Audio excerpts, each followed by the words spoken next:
வணக்கம். கன்னியாகுமரி மாவட்டத்தில் உள்ள மேலக்காட்டுவிளை என்ற கிராமத்தில் பிறந்து அரசு பள்ளியில் தமிழ் மீடியத்தில் கல்வி கற்ற நாராயணன் மண்ணெண்ணெய் விளக்கொளியில் படித்து இந்திய விண்வெளி ஆராய்ச்சி நிறுவனத்திற்கு தலைவராகி வானத்தை வசப்படுத்தியிருக்கின்றார்.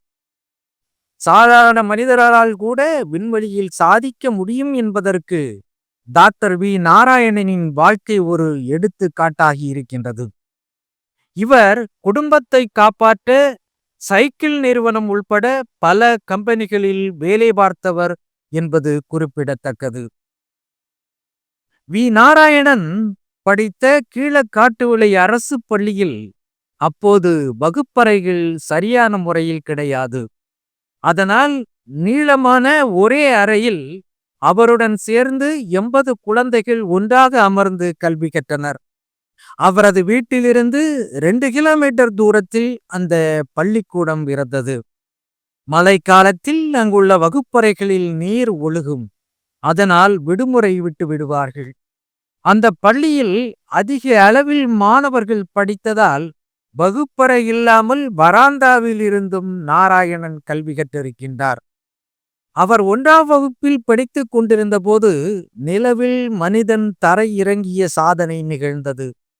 அந்த செய்தியை ஆசிரியை ஒருவர் சிறுவனான நாராயணனிடம் சொன்னபோது அவர் ஆச்சரியத்தோடு வானத்தை அண்ணாந்து பார்த்திருக்கின்றார். இன்று உலகமே வியப்போடு பார்க்கும் அளவிற்கு அவர் விண்வெளியில் சாதனைகள் பலவற்றை படைத்துக் கொண்டிருக்கின்றார். இஸ்ரோ தலைவர் நாராயணின் தந்தை வன்னிய பெருமாள் தேங்காய் வியாபாரம் செய்து வந்தார். தாயார் பெயர் தங்கம்மாள். அவர்களது மூத்த மகனாக 1964ஆம் ஆண்டு மே மாதம் 14ஆம் தேதி நாராயணன் பிறந்தார். கோபாலகிருஷ்ணன், பத்மநாப பெருமாள், கிருஷ்ணமணி, நாகலட்சுமி, ருக்குமணி போன்றவர்கள் அவருடன் பிறந்தவர்கள். வன்னிய பெருமாள் பண கஷ்டத்தில் இருந்த போதும் குழந்தைகளை நன்றாக படிக்க வைத்தார். கீழக்காட்டுவிளை அரசு பள்ளியில் தொடக்க கல்வியை முடித்துவிட்டு சியான்புரம் LMS பள்ளியில் நாராயணன் சேர்ந்தார். அப்போது வீட்டில் மின் இணைப்பு இல்லாததால் நாராயணனும் அவரது சகோதரர்களும் மண்ணெண்ணெய் விளக்கொளியில்தான் பள்ளி பாடங்களை படித்தனர். அவர் 9ஆம் வகுப்பு படித்த போதுதான் மின்சார வசதி கிடைத்திருக்கின்றது. கிராமத்தில் உள்ள பொது கிணற்றின் நீரை தான் அந்த குடும்பத்தினர் பருகி வந்துள்ளனர். நாராயணன் எப்போதுமே பள்ளியில் முதல் மாணவராக தேர்ச்சி பெற்று வந்திருக்கின்றார். 10ஆம் வகுப்பிலும் அவருக்கு மிக அதிகமான மதிப்பெண்கள் கிடைத்தது. தனது மகனுக்கு படித்து முடித்தவுடன் வேலை கிடைக்க வேண்டும் என்பதில் உறுதியாக இருந்த வன்னிய பெருமாள் அதற்காக நாகர்கோவில் கோணத்தில் அமைந்திருக்கும் அரசு பாலிடெக்னிக் நிறுவனத்தில் மெக்கானிக்கல் இன்ஜினியரிங்கில் டிப்ளமோ படிக்க நாராயணனை சேர்த்தார். அங்கு அதிக மதிப்பெண் பெற்று தேர்ச்சி அடைந்ததும் கேம்பஸ் இன்டர்வியூவில் சென்னையில் உள்ள DI சைக்கிள் நிறுவனத்தில் நாராயணனுக்கு வேலை கிடைத்தது. இன்ஜினியரிங் படிக்க வேண்டும் என்ற ஆசை இருந்தாலும் குடும்பத்தை காப்பாற்ற பணம் தேவை என்பதற்காக சைக்கிள் கம்பெனியில் அவர் வேலைக்கு சேர்ந்தார். அடுத்து MRF, திருச்சி, பெல் போன்ற நிறுவனங்களிலும் அவர் சிறிது காலம் பணியாற்றினார். இந்த நிலையில்தான் 20வது வயதில் இந்திய விண்வெளி ஆராய்ச்சி நிறுவனத்தின் கதவு நாராயணன் அவர்களுக்காக திறந்துள்ளது. 1984ஆம் ஆண்டு பிப்ரவரி 1ஆம் தேதி திருவனந்தபுரம் விக்ரம் சாராபாய் விண்வெளி மையத்தில் டெக்னிக்கல் அசிஸ்டண்டாக அவர் பணியில் சேர்ந்தார். மனதுக்கு பிடித்த அந்த வேலையை திருப்தியாக செய்து கொண்டே ஆசைப்பட்டபடி என்ஜினியரிங் படிக்கவும் செய்தார். இன்ஜினியரிங் படித்து முடித்தவுடன் இஸ்ரோவில் அவருக்கு பதவி உயர்வு கிடைத்தது.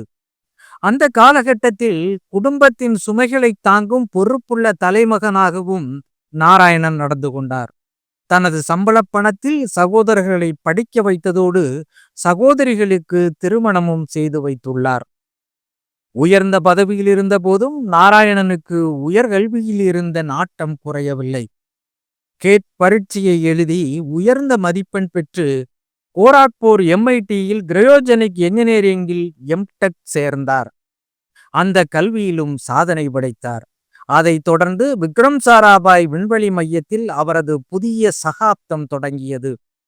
செயற்கைக்கோள்களை செலுத்த திரவ எரிபொருளை பயன்படுத்தும் கிரையோஜெனிக் தொழில்நுட்பத்தின் கடலாக வர்ணிக்கப்படும் திருவனந்தபுரம் வலியமலை ஆராய்ச்சி கூடத்தில் அவருக்கு உயர்ந்த பதவி தரப்பட்டது. அப்போது கிரையோஜெனிக் ராக்கெட் என்ஜின் மேம்படுத்துதல் தொடர்புடைய ஆராய்ச்சியை முடித்து டாக்டர் பட்டமும் நாராயணன் பெற்றார். இந்தியா இதுவரை தயாரித்துள்ள ராக்கெட் என்ஜின்கள் அனைத்திலும் டாக்டர் வி நாராயணனின் பங்களிப்பு இருக்கின்றது. அவர் ராக்கெட் என்ஜின் மேம்பாட்டில் பல்வேறு உலக சாதனைகளுக்கும் சொந்தக்காரராக இருக்கின்றார். அதனை சார்ந்து அனைத்து துறைகளிலும் அவர் பரந்த உலக அனுபவத்தினையும் பெற்றிருக்கின்றார். 2019ஆம் ஆண்டு சந்திரயான் 2 விண்வெளி கலம் செலுத்தப்பட்டது. அப்போது விக்ரம் லேண்டர் சந்திரனில் சரியாக சாஃப்ட் லேண்டிங் ஆகவில்லை. அந்த திட்டம் தோல்வியடைய என்ன காரணம் என்பது பற்றி ஆராய 9 பேர் கொண்ட குழு ஒன்று அமைக்கப்பட்டது. அதற்கு டாக்டர் வி நாராயணன் தான் தலைவராக இருந்தார். அதன் பின்பு 2023இல் சந்திரயான் 3 நிலவின் தென் துருவத்தில் மிக துல்லியமாக தரையிறங்கி மாபெரும் சாதனையை நிகழ்த்தியது. இஸ்ரோ தலைவர் டாக்டர் வி நாராயணனின் மனைவி பெயர் டாக்டர் கவிதா ராஜ். நெய்யாற்றின் கரையில் உள்ள நிம்ஸ் மருத்துவக் கல்லூரியில் பயோகெமிஸ்ட்ரி துறை தலைவராக அவர் பணியாற்றுகின்றார். இந்த தம்பதிகளுக்கு திவ்யா, கலேஷ் ஆகிய 2 பிள்ளைகள் உள்ளனர். இந்தியாவின் ஏவுகணை மனிதர் என்று டாக்டர் அப்துல் கலாம் அவர்களை பெருமைப்படுத்துவதை போன்று இந்தியாவின் கிரையோஜெனிக் மனிதர் என்று டாக்டர் வி நாராயணன் போற்றப்படுகின்றார். அவரது அயராத உழைப்பால் கிரையோஜெனிக் தொழில்நுட்பத்தை பெற்றிருக்கும் 6 நாடுகளில் இந்தியாவும் ஒன்று என்ற பெருமை நம் நாட்டிற்கு கிடைத்திருக்கின்றது. டாக்டர் வி நாராயணன் அவர்கள் தலைமையில் இந்தியா விண்வெளியில் மேலும் பல உலக சாதனைகளை படைக்க இருக்கின்றது. அவரையும் அவரது குழுவினரையும் வாழ்த்துவோம். நன்றி, வணக்கம்.